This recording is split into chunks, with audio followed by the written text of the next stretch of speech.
Hello there. This video is just to inform people about the many things Misty Studio has done. First of all, I'd like to say this video wasn't made out of the blue. I was sent a video from her podcast channel talking the most horrendous shit she could pull out of her ass.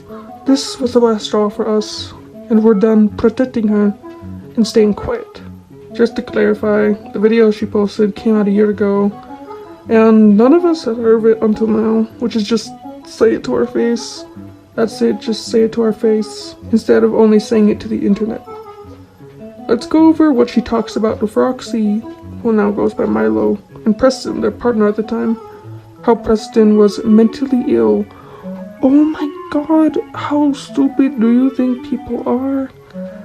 But I want to focus on the part about how she never liked Preston, which is true, but that's only because she had a crush on Milo, who was cis at the time, and never got over it. She also told Preston he was too young to be trans. Oh my god. After a while, Misty said she was confused and didn't actually like Milo romantically and confused it with friendship. Everyone around her knows that her parents are homophobic and definitely push their beliefs on their child, which is why she said this. It's pretty obvious she's closeted, so she makes up for it with homophobia. Remember that whole super straight thing? She was bothered that. She even made the classic "Why doesn't the military get a month if the gays do" video. Military Appreciation Month is May. Just in case anyone else is this dumb. Moving on, I wasn't actually around for Misty meeting Preston. I joined a bit later, but even then, she was always nasty around him. And it only got worse when Milo came out as trans. She never changes. Jesus Christ, I can't do this. So how did I meet her? Originally, I was looking into a person she had made a video on and found that she had her own amino, because of course she did. And then I joined it. We became friends, and I even contributed art towards her series, which you might be able to still find. I don't know if she kept it up. But she actually forgot to credit me for my art at the end, which was probably intentional. I wouldn't put it past her.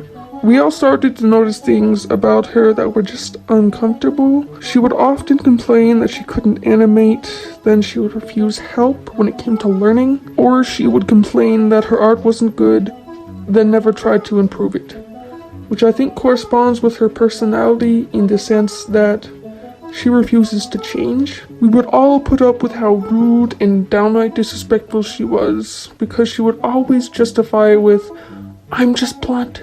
But there's a difference, and you're just rude, Misty. That's it. But again, we put up with it even after the falling out, where we all stopped being friends with her. We kept our mouths shut because this was a personal issue. We assumed she would know that too, but apparently not, because she changed up the story and put it on her podcast. So fuck you, Misty. I'm not letting you have the only side. Moving on to what she says about me, she first starts off with insulting my persona? Like, what? And dogpiling on that? I don't know why you can speak to that when these are your OCs.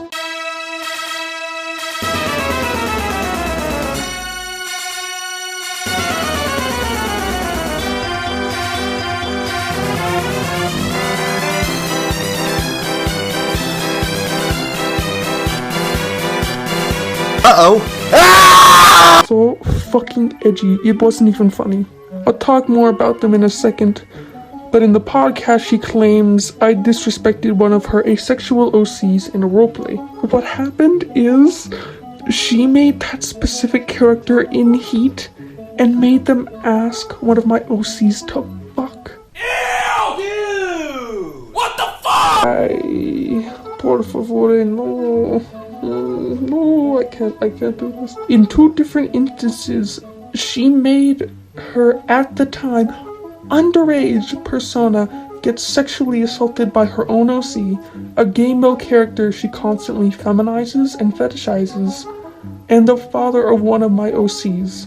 She literally asked me, can his dad be a pedo or something, and kidnap my persona? I know we were both teens at the time, but oh my fucking god, I was so uncomfortable and scared to tell anyone, So I just shut my mouth. We tried to forgive her so many times, and even after that, we stayed quiet.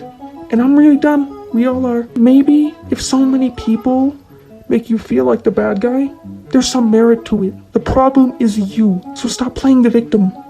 Now, your only friends are a very small group of people who don't dare disagree with you, of course.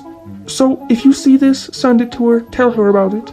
Respectfully, I've never cringed so hard gathering photos of your OCs for a video. I'm gonna kill myself. That's all, folks.